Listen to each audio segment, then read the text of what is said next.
This was a very tough, very emotional day for residents of Lytton, British Columbia, after fleeing with just minutes to spare as a wildfire suddenly raced through the village last week. Today, some of them went back. And this is what they saw. So much of the village utterly destroyed. This was residents' first chance to see the devastation in person. Several buses carrying residents took that drive today. Then one carrying media did. Katie Nicholson was on it and joins us from Spence's Bridge tonight. Katie, describe that moment for us of first entering Lytton. You know, Asha, it's one thing to see these photos emerge after the fire, quite another thing to see them roll by your window as you drive through what used to be a town. It makes it hit home and hit hard exactly the level of devastation felt by the people of Lytton, and that is exactly what happened today as they took this tour.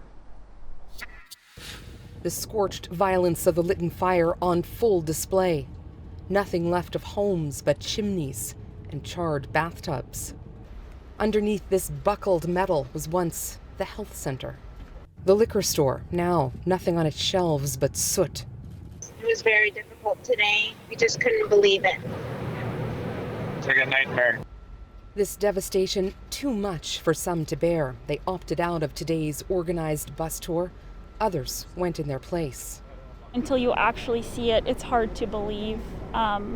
It will be really difficult, but I think it's the right decision for me. I understand why others don't want to go. For myself, I just want to see it with my own eyes.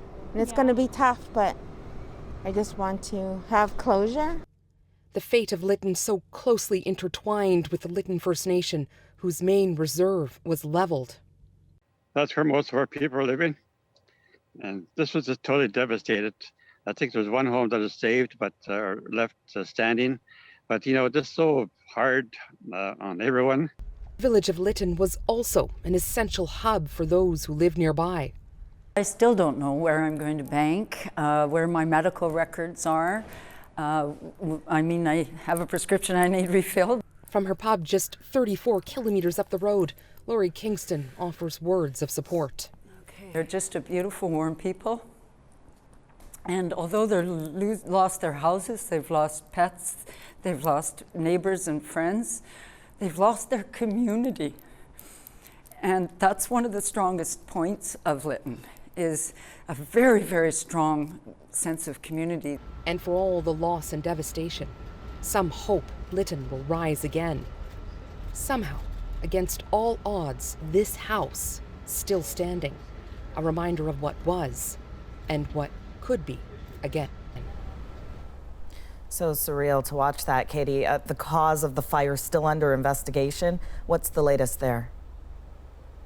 Well, I can tell you that Transportation Safety Board inspectors are in Lytton today. This after new information came to light, which triggered the TSB's involvement in this investigation. Of course, there has been widespread speculation this fire was started by a passing train. So that's happening. And also, much to the relief of neighboring communities, the Transport Minister has ordered that no trains move through Lytton for at least the next 48 hours. Katie, thank you. You're welcome.